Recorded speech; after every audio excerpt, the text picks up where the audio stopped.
গবাদি পশুর আবাসিক হোটেল। চুয়াডাঙ্গার ডুগডুগি পশুহাট এলাকায় ব্যতিক্রমী এই বিশ্রামাগার গড়ে তুলেছেন উদ্যোক্তা আরিফুল ইসলাম।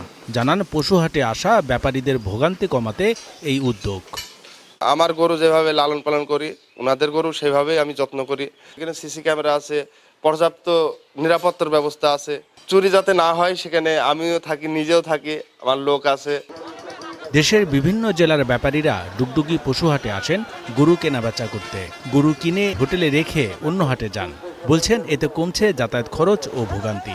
অনেক সুবিধা হয়। আমাদের এখানে গরু বানানো হলে অনেক নষ্ট হয়ে যেত। আমাদের বড় বড় গরু তো অনেক দামি গরু, এই জন্য সৌদি ভাইয়ের এখানে রাখা হয়েছে। আজকে 5-6টা বুঝ করবো, কালকে আর 5টা নিব। এভাবে নিয়ে এক গাড়ি করে রেস্টে দিয়ে গরুকে রেস্ট করে তারপর আমরা চিটাগাং উদ্দেশ্যে রানা দিব।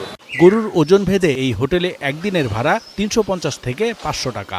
এর মধ্যেই আছে 3 বেলা খাবার, পরিচর্যা আর নিরাপত্তা খরচ।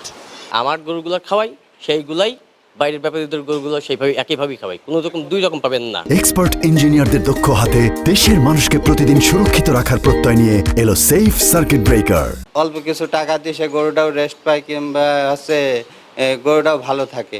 যাতায়াতের সাথে যে একটা খরচ, সে খরচটাও কিন্তু অনেকটা তাদেরকে সেভ হয়।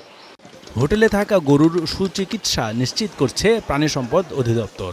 হোটেলে অবস্থানরত অবস্থায় যদি কোনো গরু অসুস্থ হয়ে পড়ে, আমাদের অফিস থেকে তাৎক্ষণিক সেবা দেওয়ার আমরা চেষ্টা করি, এবং যদি মেডিকেল ক্যাম্প থাকে সেখান থেকে দ্রুত তারা সেবা দিতে পারে, যেন গরুটা মারা না যায়। খামারি বা ব্যবসায়ী কোনো পক্ষই যেন ক্ষতিগ্রস্ত না হয়।